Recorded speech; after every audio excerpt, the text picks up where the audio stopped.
Hey guys, it's Cass here again. Welcome to another video review. So today I'll be reviewing one of two mice, new mice coming out from Steelseries, the Steelseries Kana.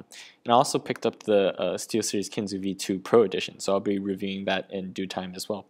So first of all, this has been, everyone's been anticipating this mouse and the Kana for a very, very long time, because since the Zai was actually 7% larger than the Kinzu. Some people thought the Zai was too big, some people thought the Kinzu was a little bit too small. This actually fits right in the middle. It's slightly bigger than Kinzu, and it's slightly smaller than the Zai. So first of all, I'll talk about the Steelseries. They actually released two versions of this mouse. Firstly, they released the orange and black version, and secondly, they released the black and white version. Personally, I don't really like the black and orange version, so I just decided to opt for the black and white version, which I think looks a lot better. So first of all, I'll go into some features which are different in the Kana compared to the Zai and the Kinzu. So as you can see, the top of this surface of the white edition, which is actually different with the black edition, this surface uses quite a glossy surface, which is quite akin to that of a glass tabletop, the kind of a glass smooth surface of a tabletop, and just feels like absolutely wonderful. As you can see, here's just a close-up of the Steelseries logo, and you can see how it's just like a very, very glossy finish. I don't think other mice companies which have manufactured mice have put so much effort into making such a nice surface to use it on. It actually just feels like really, really great in terms of web surfing, in terms of gaming. It feels absolutely awesome. Also, they incorporated LED lighting for the scroll wheel, and the scroll wheel is actually different from that of the Zai and the Kinzu, and it's actually slightly similar to that of the Sensei. It actually glows, and it feels absolutely very, very nice and smooth to scroll on. Next, we have here the side buttons. So they included one side button as opposed to two in the Zai, and no side buttons in the Kinzu. So the side button, they incorporated one side button, and as you can see, there's quite a big indentation in this area. So some people like it, some people don't. I personally like the one side button. So next, we also have the braided cord.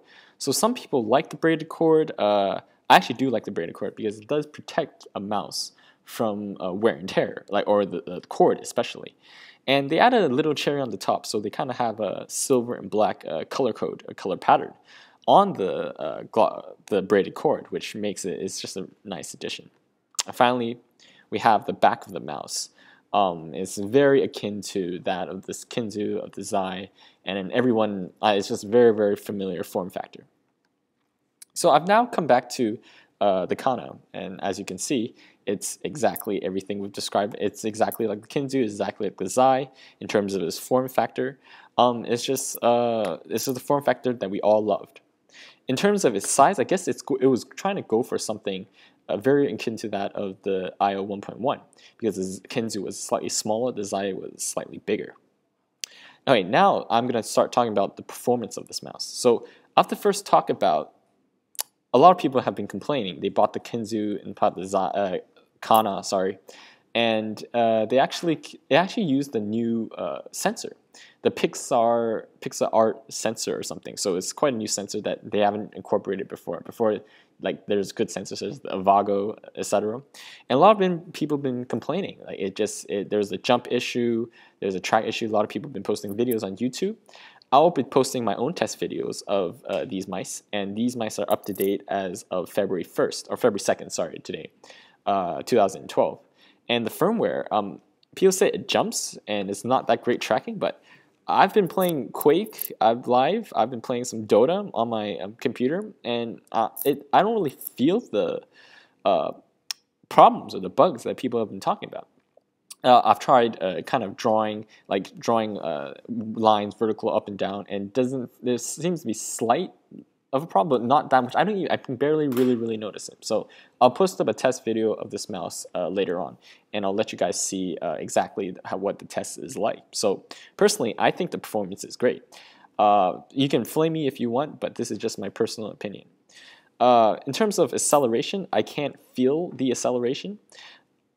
I don't think there is acceleration actually, and you'll see this in my test video. So when I scroll right and left, there's no acceleration. So that's absolutely awesome. I think that's, in terms of other features, obviously you have this LED light here, and also you can program a couple of profiles onto the mouse, so it's quite nice. So you can program macro, you can macro the side buttons, you can macro these buttons of wheel button as well. Also, you have this little button here, which is a DPI switch, or a profile switcher, kind of.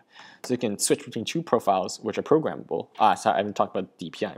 DPI programmable from 400, 800, 1600, and 3200, which are set, so you can't do like a dot-by-dot fixing of the DPI. Also, you can also set the polling rate of 125 Hz, 250 Hz, 500 Hz, and 1000 Hz. So it just increases the tracking, betters the tracking on here. Personally, I recommend just playing at 250 Hz and 500 Hz. And 1000 Hz is just, you do sense the kind of the tracking jumps start happening on the computer. So overall, just the overall performance, I think this mouse, if it's slightly smaller than the Zai, they really give you a lot of options to go with depending on your hand size. So my hand size, I like the Zai because it's good enough for me. The Kinzu is slightly smaller. So the Kana comes at a medium size, which is, it's slightly smaller, so I probably still prefer the Sensei over the Kana. But absolutely, it's a very, very decent size for a wide range of players. If you're playing FPS or playing Dota, if you have small hands, big hands, it just works really, really well. A lot of people have been flaming this mouse, but I think it's just really decent. However, I do have to point out one thing, is that the Teflon feet, supposed Teflon, they say it's Teflon. It doesn't seem Teflon to me. It seems very plasticky coming out of this mouse.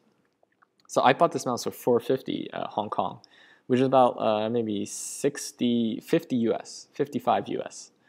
And the feet that they used here is just not great. So I recommend just putting some feet on. Oh, in addition to performance, one thing I forgot to mention is the liftoff distance, which is the biggest problem. Liftoff is quite high. So if I'm using with the Destructor mousepad, some cloth mousepads, it's quite high, and it becomes slightly unbearable. So I would recommend probably putting some Teflon feet on just to fix that problem. But overall, other than liftoff distance, I personally think the tracking is good. And I think it's just a very comfortable mouse and looks really, really slick. Thanks for watching, guys. I hope you guys enjoyed this video review. Just please comment if you have, I'll post the test video later on. If you guys have any problems with the Kana, just post it. Just post the comments. I won't blame you guys because it's just my personal opinion. But alright, so thanks for watching, guys.